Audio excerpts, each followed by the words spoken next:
Hi, folks. In this week's literature study, we're going to be adding some complexity and depth to the analysis and the way that we're using these literary elements.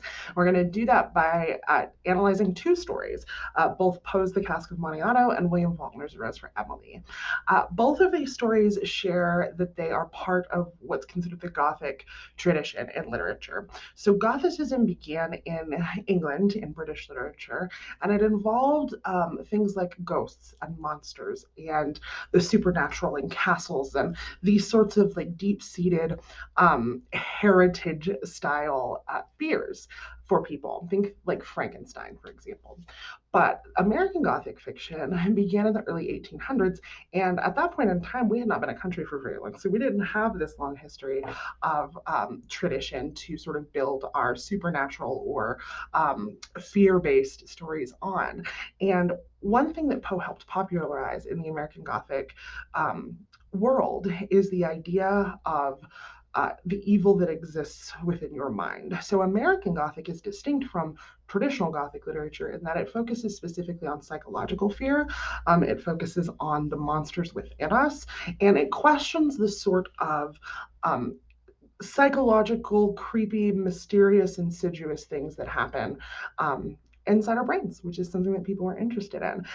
William Faulkner's A Rose for Emily is an example of Southern Gothic literature, which I'll get into more here in just a minute. But something to keep in mind with both of these styles of Gothic literature is that all Gothic literature, American, British, or Southern Gothic literature, is designed to use the anxieties and fears of a culture to create tension, suspense, and to build the emotion of the story. So all Gothic stories, whatever subgenre they fall into, are about what people are anxious or fearful about in the real world. And narrator point of view and setting can tell us a lot about these things in both of the stories. So I'm going to start off with by talking about Edgar Allan Poe's The Cask of Amontillado. Let's take a look at how narrator point of view and setting are working in that. In The Cask of Amontillado, the narrator starts off in the opening lines of the story by saying, "You, who so well know the nature of my soul, will not suppose, however, that gave utterance to a threat." So when he says, "You, who so well know the nature of my soul," what he is saying is, "Reader, you know me. I'm a good guy," and that tells us right off the bat that he is going to. Make himself look like the good guy in this situation. So the narrator in Poe's story is in first person from Montresor's perspective. An important quality of his voice is that he's a particularly unreliable narrator. All first person narrators are unreliable to some extent, but Montresor is unreliable to a considerable extent, not only because we know that he is going to frame himself in a positive light in the story or to justify his actions in the story, but because he's incredibly manipulative and calculating the entire story through. And that tells us the type of person that he is, and that gives us reason to question everything about the story, which is a feature of American Gothic literature, and that's something that this first person unreliable narrator really leads us to do. Now, so the response question that I asked you related to this story was about the interpretation of Montresor, because there are multiple interpretations of Montresor. And the reason is because he's unreliable. We can't trust anything that he says. So different readings are all going to be equally valid, and that's part of the mystery of the Gothic genre. So one interpretation of Montresor is that he is just a narcissist and a psychopath, right? And that might mean that Fortunato probably didn't do anything because we don't know exactly what he did. We know that there was an insult. That's very vague. So that's one interpretation, is that he is just insane or evil and found a reason to kill someone because that's what he wanted to do. Another interpretation is that he's criminally insane, meaning this insult, whatever it might have been, has driven him to a state of mental unwellness or insanity, and that is what's motivating him to kill Fortunato. And yet another interpretation is that he's actually a pretty reasonable man who just became obsessed with this idea of revenge. And something, of course, to keep in mind is that Montresor is not dumb. He is, or he's not. As mentally unstable as he lets on. So he is incredibly calculating and careful in how he plans out this murder, and very reasonable and calm and collected about it. And that tells us something about who he is as a character. And the way that we're able to draw that conclusion is because of his first person narration. We also know that he has crafted this very cruel a manipulative, cunning murder plot. And that also tells us about his character through the first person narration. And what it tells us is that there's something going on in his mind. Is it insanity? Is it evil? Is it both? That's sort of what the various interpretations are asking you to consider. But all of those interpretations are valid. But one thing to keep in mind is that the analysis of literary elements is for us to draw meaning and to draw conclusions about what the story is communicating. And one thing to think about in terms of how point of view influences the meaning of the story here is whether it matters. Does it matter if he's insane or evil or both or neither? He still killed a man in cold blood in a very cruel, manipulative way, and got away with it. And does it really matter if uh, what the answer to that question is? And something to think about in terms of what this story is saying in relation to the American Gothic genre and in relation to the unreliable narrator is what suggestion is the story making about evil? And there are all sorts of ways to answer that question. And part of your analysis is how you, as a reader, and your perspective want to answer that question. So a story's temporal setting is related to its time. So we have plot time, and in this case, it's when the action of the story takes place, as Montresor, greets Fortunato at the carnival and lures him down to the catacombs into his death. But the narrator time is 50 years later. He's narrating the story 50 years after the fact. And so plot time and narrator time can often be different.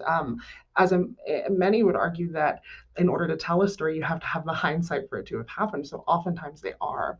The author time of this story is the 1840s. It was published in 1846, and the reader time is right now. And all of those different time elements are going to affect how we see the story. The general setting in this story is the late 1700s to early 1800s. We don't get a specific date, but we can draw conclusions based on different elements of language, and it happens in Italy. Now, remember that all Gothic literature is about the anxieties and fears within a culture at a particular time. So, what you want to be thinking about is what are the cultural fears expressed in the Cask of Amontillado? That's going to help us use setting to draw conclusions about what the story is trying to tell us. One of those fears is related to temperance. So, temperance is the movement against alcohol. It instills the virtues of sobriety and the evils of alcohol. And the story is called The Cask of Amontillado, the barrel of wine.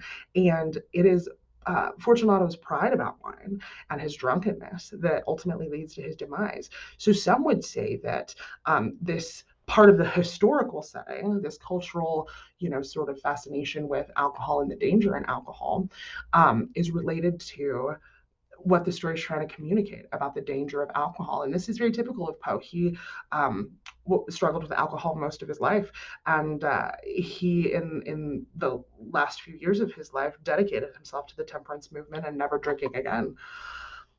The historical setting also involves a public fascination with live burial, or a public fear of live burial, rather. So during this period, people got buried alive often. There were a lot of epidemics, yellow fever, tuberculosis. There was a lot of mortality, and they didn't have medical science in any meaningful way or in any valuable way at that point. So it happened where people would get buried and weren't actually dead.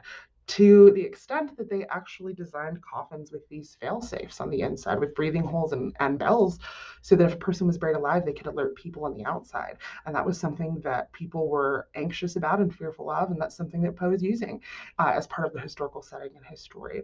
And he uses it in many different stories, this fear of live burial. Another element of historical setting is the Freemasons. So in the story, as the two men are talking, Fortunato asks Montresor whether he is a Mason, and Montresor confirms that he is. And then Fortunato says it is a sign, a sign. Now, what this is in reference to is the Freemason organization. If you're not familiar, the Freemasons are a fraternal organization that still exists today, and they're notoriously somewhat secretive, as many, fraternal organizations are. And of course, secretive or behavior that is prime for suspicion, is ripe for conspiracy. And during this period of time, some people believed that it was more of a cult, and that Freemasons were uh, sacrificing people, that they were sacrificing people to become wealthier or to gain a better office in the Masons hierarchy. And this one is particularly interesting because we know that Montresor is a wealthy man. Um, and the way that he murders Fortunato is called immurement, being walled inside a room with no exits. And that form of live burial is associated with ritual sacrifice throughout mythology. So, the interesting thing about Poe is that there are so many different ways to solve the puzzle of his stories. And this is one interpretation, is that this is actually more of a madness through ritual sacrifice, which was part of the historical setting through fear and anxiety that Poe was working with. Now, a particular setting to take note of in this story is Carnival. Um, Montresor plans his revenge during the supreme madness of carnival season. And carnival during this period of time, this also relates to the historical setting, was a festival that took place before the Catholic practice of Lent. During Lent, Catholics give something up.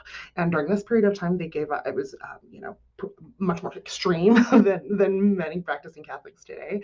And prior to Lent, they would have a festival where they kind of went wild with all the things that they were about to not be able to do. So it was essentially like Mardi Gras. People would wear masks, they would drink in the streets, they would party. There are, lots of reports of debauchery and promiscuity and things like that going on. And something to think about is why he would choose that setting to enact his plan. Why is that the perfect setting to plan his murder? Well, first of all, everybody's wearing masks, so nobody is going to be able to easily identify him if he's sneaking off with Fortunato.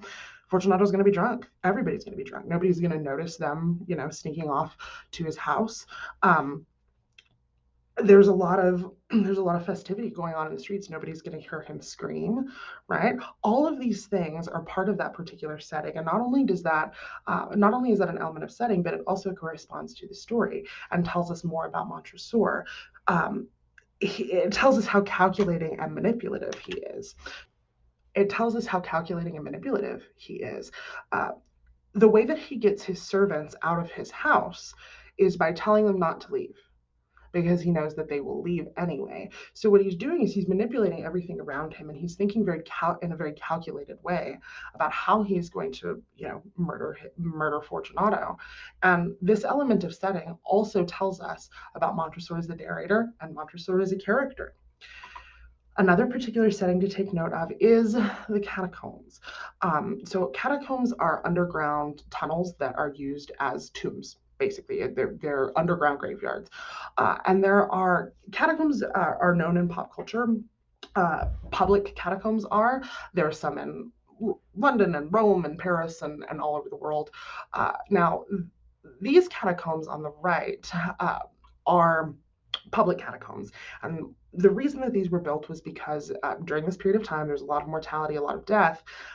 They didn't have great burial practices. And after a while of, just essentially burying bodies in the ground with no casket or coffin, it affected the groundwater, and it also began to crumble buildings. It would, the ground would basically turn to sludge because that's of human decomposition, and it would crumble foundations. So they built these catacombs and put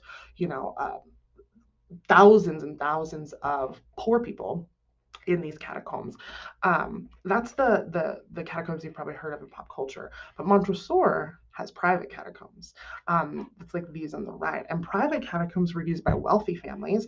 If you were poor, you got thrown in a catacomb with thousands of other people. But if you were wealthy, you had your own private reserved one. And this particular setting tells us that Montresor is quite wealthy, and that his family has been wealthy for a long time, so that he probably comes from a family of some honor or esteem, which is one thing that people use to draw conclusions about that insult that Fortunato might have levied at him. Was this an insult to his family's honor? Is his family has his family name been insulted in some way? Is that an important element to pay attention to?